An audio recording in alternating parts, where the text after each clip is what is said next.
Irmãos e irmãs, a paz de Jesus e o amor de Maria a todos. Estou fazendo esse vídeo para partilhar algo muito forte que Deus colocou no meu coração sobre algumas coisas da nossa doutrina, da nossa fé católica, tá? Já dizendo de antemão aonde eu estou me baseando no Catecismo da Igreja Católica, na Bíblia, na Sagrada Escritura, e um livro aos sacerdotes, filhos prediletos de Nossa Senhora. Gosto muito de ler também esse livro. Então eu quero passar um pouco do que eu li, um pouco do que eu busquei aqui, para estar partilhando com vocês para aumentar a nossa fé, fazer essa partilha, tá bom? Então, vamos começar em nome do Pai, do Filho, do Espírito Santo. Vinde, Espírito Santo, enchei os corações dos vossos fiéis e acendei neles o fogo do vosso amor. Enviai o vosso Espírito e tudo será criado, e renovareis a face da terra. Oremos. Ó Deus, que instruís os corações dos vossos fiéis com a luz do Espírito Santo, fazei que apreciemos retamente todas as coisas, segundo o mesmo Espírito, e gozemos sempre de sua consolação. Por Cristo, Senhor nosso. Amém. Então, vou começar sobre uma das passagens que eu marquei, que é Lucas 18, capítulo 18, versículo 8, tá? Onde diz bem assim: eu afirmo a vocês que ele julgará a favor do seu povo e fará isso bem depressa. Mas quando o Filho do Homem vier, será que vai encontrar fé na terra? Aí a pergunta, já a própria palavra de Deus já nos diz: será que encontrará fé na terra, Cristo, quando vir? E se a gente olhar o decorrer dos acontecimentos, o mundo como está, os nossos jovens que pouco conhecem de Nosso Senhor, ou que conhecem ou que escutam falar, quase não frequentam mais igreja, e até mesmo as famílias hoje em dia já não dão mais atenção, foram contaminados com uma palavrinha que todos dizem: não precisa, a igreja não precisa estar na igreja para buscar a Deus. E isso vem sendo rotineiro na nossa sociedade, e sabemos que a igreja somos nós, é óbvio, mas ela é bem mais ampla do que isso.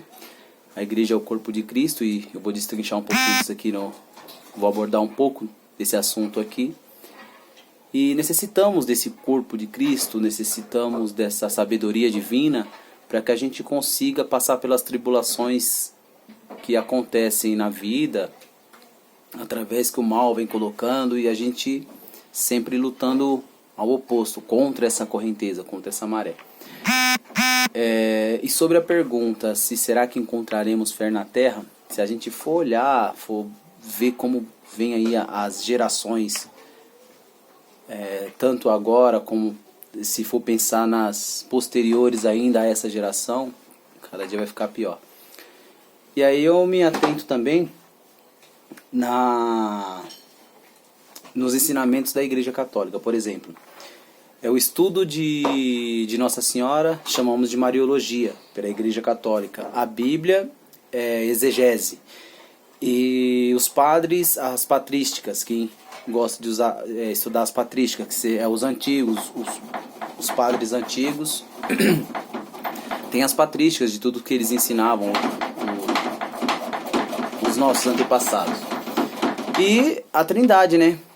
Que é o Pai, Filho e Espírito Santo, que é a hipostase, tá? E a escatologia, aí tá, cheguei no ponto onde eu fui buscar. O que significa a escatologia? O que é a escatologia na visão católica? É a visão da segunda volta de Jesus Cristo, o que a igreja sabe, pensa e ensina sobre a segunda volta de Jesus Cristo. Isso é um assunto muito interessante, porque principalmente nos tempos que estamos vivendo, a gente vê muita gente falando isso, devido aos acontecimentos que vem acontecendo, a vinda de Jesus está próxima. Isso a gente escuta bastante, até mesmo de quem não frequenta nenhuma religião, quem não tem conhecimento, falam bastante isso, até porque em meio a tanto tempo vamos escutando das pessoas algumas coisas que as passagens bíblicas dizem, né?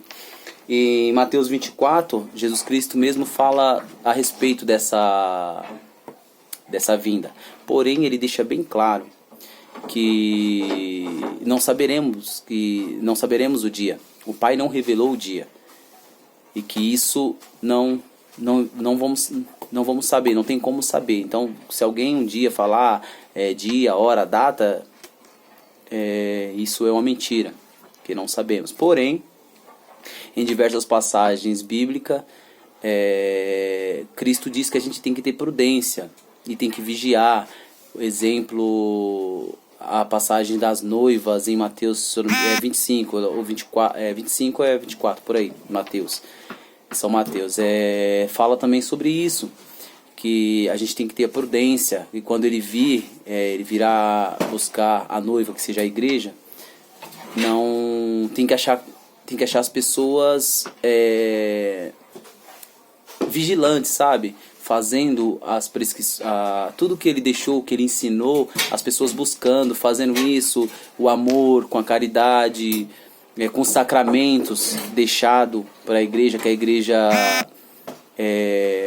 passa esses sacramentos com muito amor e dedicação até hoje, desde os tempos dos nossos antepassados até hoje. A igreja cuida dos sacramentos e faz com muito amor para que a gente possa, cada dia, através dos sacramentos, estar recebendo graça, estar recebendo paz.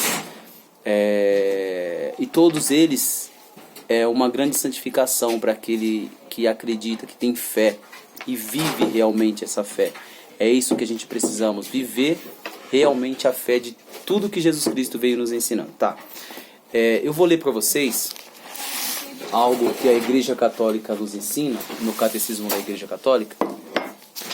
Aqui, ó. Cristo morreu e ressuscitou para ser Senhor dos mortos e dos vivos. Romanos 14:9 na Bíblia, tá?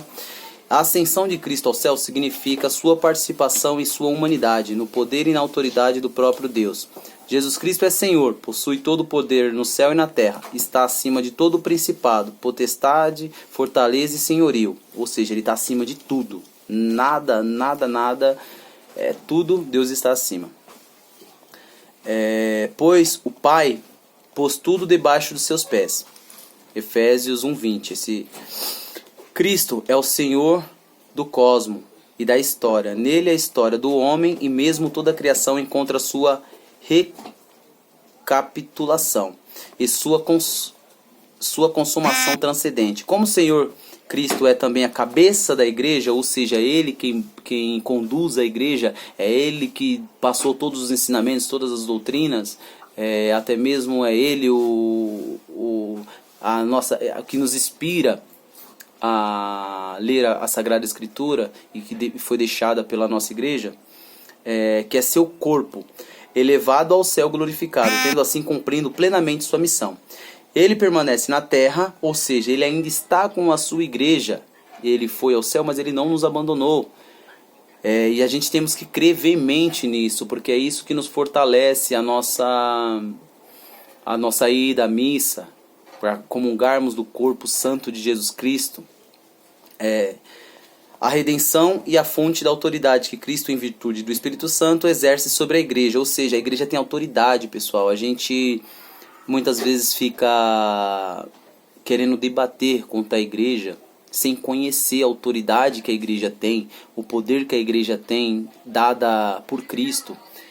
Ou seja, a nossa igreja tem a chave. Em Mateus 16, Cristo é bem claro, ele deixa a chave da igreja a Pedro, e o sucessor de Pedro aos papas anteriores. Na nossa história da igreja foi 266 papas, então a gente tem que ter isso gravado na cabeça, para que a gente possa entender toda a situação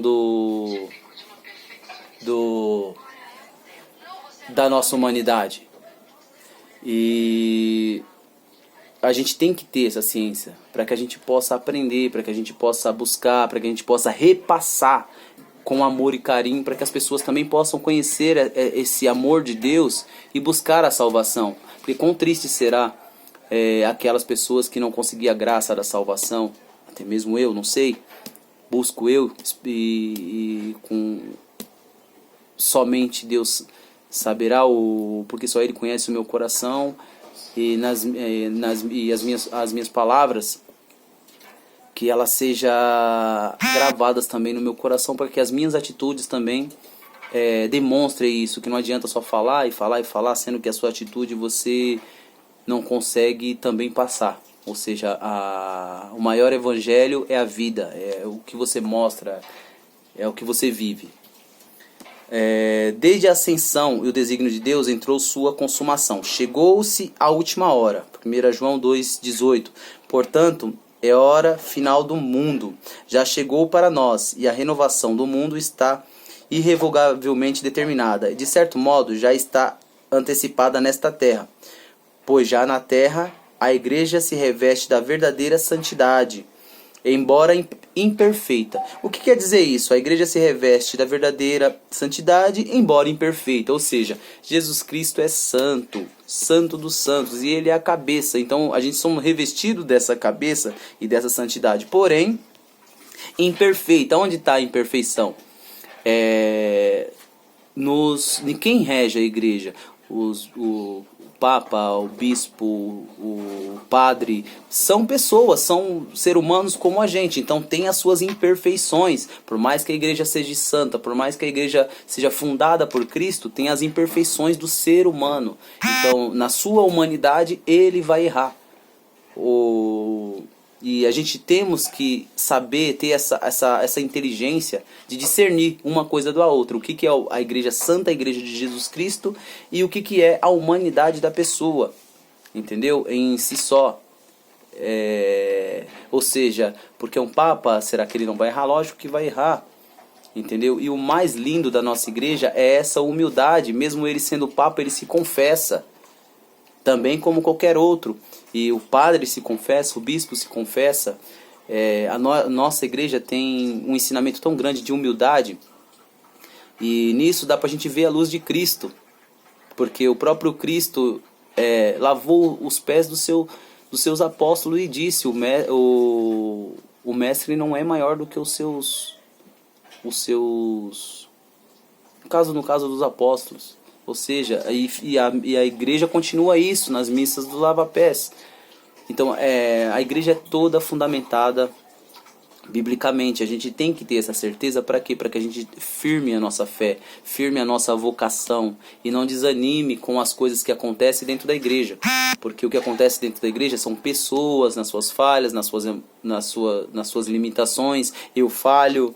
Todos falham, o padre falha, qualquer um falha, mas a gente tem que olhar à luz de quem está lá, quem é a cabeça, é Jesus Cristo. Quem eu vou buscar de verdade na igreja? Eu vou buscar Jesus. Então, se eu vou buscar Jesus, não importa o que aconteça, eu tenho que ter a certeza de que aconteça o que aconteça, o que eu vou buscar é Jesus Cristo e a sua sabedoria infinita e a minha salvação. Entendeu? Vamos continuar.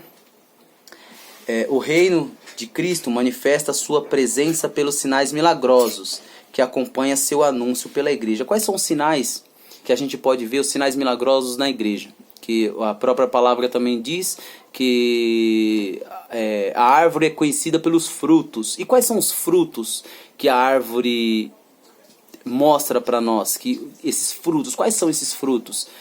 Pessoal, sabemos que a nossa igreja é a maior instituição de caridade no mundo. Então isso já dá pra gente ter uma ciência. A maior instituição de caridade do mundo, então tem muitas coisas boas que a igreja faz. Tem erros? É lógico que tem erros, como eu disse, ela é regida por seres humanos. O que mais? Os santos que existem na igreja, milhares de santos que viveram antes de nós, viveram o cristianismo com amor, vamos dizer, com perfeição. Aquela perfeição que Cristo nos ordena: sejais santos porque o Pai do céu é santo. Então eles conseguiram essa santidade, essa perfeição, esse amor ao cristianismo, a ponto de se entregar, a morrer por Jesus Cristo. Principalmente os apóstolos e os mártires também da atualidade, outros santos, como São Padre Pio, que eu sou grande devoto, viveu uma luta até mesmo contra a igreja, porque Cristo fazia milagres por intercessão dele, e a igreja perseguia, dizia que aquilo era algo que não dava para se aceitar, porque os olhos do ser humano não conseguem enxergar. E não só ele, tantos outros diversos santos, que se a gente for buscar a história, você vai ver o quão aqueles homens viviam realmente o que Cristo ensina, o que o cristianismo pede, entendeu? Então que a gente firme isso também na nossa cabeça. Apesar de presente em sua igreja, o reino de Cristo ainda foi consumado, com grande poder e glória, Lucas 21, 27, pela vinda do rei à terra. Esse reino é ainda atacado pelos poderes do mal, embora este já tenha sido radicalmente vencido pela Páscoa de Cristo. Ou seja, o mal já foi vencido, porém ele ainda continua atacando. O mal foi vencido quando? Em morte de cruz, o Cristo nos trouxe o quê? Nos trouxe a salvação. E essa salvação é o que? A gente tem que ser cooperadores nessa nossa salvação.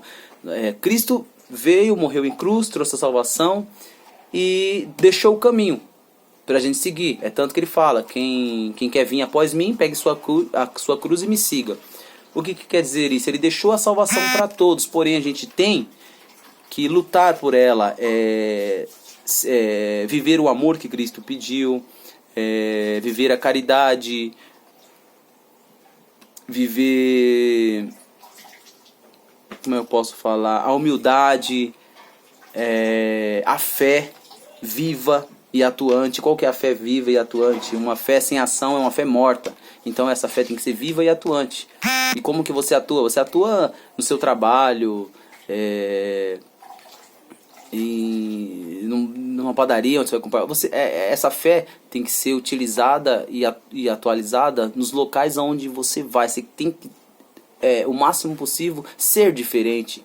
Ser um cristão de verdade. Em uma fila de banco, essa impaciência que todo mundo tem pela correria do mundo, você tentar ao máximo possível conviver com tudo isso com mansidão, com humildade, com paz, com alegria sempre. Todo cristão tem que ser alegre, nada de tristeza. Por mais difícil que seja a situação do momento, a gente tem que mostrar uma alegria viva no coração, alegria de alma.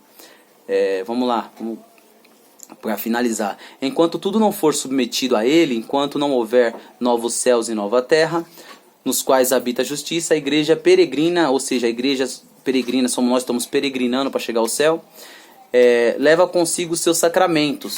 Foi o que eu falei, a gente tem que dar valor e importância aos sacramentos, que hoje também eu vejo muito como algo banal. As pessoas usam o sacramento como é que eu posso dizer? Como um ato simples que tem que fazer, mas sem a sua seriedade, vamos dizer assim, sem a sua seriedade. Por exemplo, um pai que leva seu filho para batizar, batiza e nunca mais volta para a igreja. Então como aquele filho vai saber o que é o batismo dele quando ele pegar uma certa idade? Não sabe. E o próprio pai também batiza sem saber o significado do batismo. Tá ok? E assim por diante, todos os outros sacramentos. Um sacramento muito importante, o sacramento da confissão. Quantas pessoas hoje em dia não se confessam? Aí dizem, não, mas eu vou me confessar a um outro homem como eu, um pecador como eu. Gente, foi o próprio Cristo que disse pra gente se confessar, e tudo que você confessar, você será perdoado. Ele deu essa autoridade, ele deu essa chave à sua igreja. É uma forma de humildade. Entendeu? Então, que a gente dê mais valor aos nossos sacramentos para a nossa própria santificação, para a nossa própria passagem para o céu, né? Em seus sacramentos, em suas instituições, que pertence à idade presente, à figura deste mundo que passa. Ela mesma vive entre as criaturas que até o presente gemem e sofrem como que dores de parto aguardam a manifestação dos filhos de Deus. Por este motivo, os cristãos oram sobretudo na Eucaristia, que é muito importante para todos nós. Lembrar que a Eucaristia é o corpo santo de Jesus Cristo, é o verdadeiro Cristo que desce milagrosamente a nós. É um grande mistério, é o maior mistério da igreja. É o mistério da Eucaristia, a hóstia, o Jesus Cristo que desce de corpo, alma e divindade para nós. É o maior mistério da igreja é esse. E temos milagres que, para certificar esse mistério, que Jesus Cristo, que Deus permitiu acontecer. É só buscar os milagres eucarísticos que veremos também.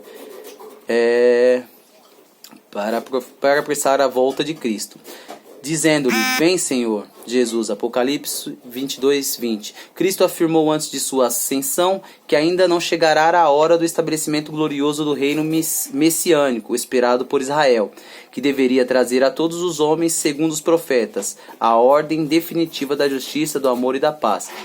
O tempo presente é segundo o Senhor, o tempo do Espírito e do testemunho, mas é também o tempo ainda marcado pela tristeza e pela provação do mal, e que não poupa a igreja, ou seja, cristão não é poupado de sofrer, tá? Acha, eu sou cristão, não tem essa não, vai sofrer também. E inicia os combates, ou seja, você está combatendo ao mal. Então, se você sofre, é porque você está combatendo ao mal. Dos últimos dias, em tempo de expectativa e de vigília. Aí foi aonde que eu encontrei algo muito interessante. Opa, perdão pessoal, caiu aqui o negócio e eu vou estar arrumando novamente para vocês. Aí, pronto. Que é nesse livro, que é uma das profecias de Nossa Senhora. Sabemos nós que Nossa Senhora fez diversas profecias que foram concluídas através do passar do tempo. Em Fátima ela profetizou algo que aconteceria na Rússia, que aconteceu. E no decorrer da trajetória, ela sempre vem nos alertando e sempre nos avisando, gente, filhos, como é que eu posso expressar isso? Filhos, busquem Jesus Cristo, busquem o meu filho, filhinhos meus, deem atenção ao Sagrado Coração de Jesus, ao Sagrado Coração de Maria. O que Nossa Senhora quer é nos levar a Jesus Cristo com mais eficácia, sabe? Para que a gente consiga entender o que é ser um servo, um cristão. Porque ela mesmo disse, né? Sou a serva do Senhor, faça-se em mim segundo a sua vontade. Ou seja, naquele tempo,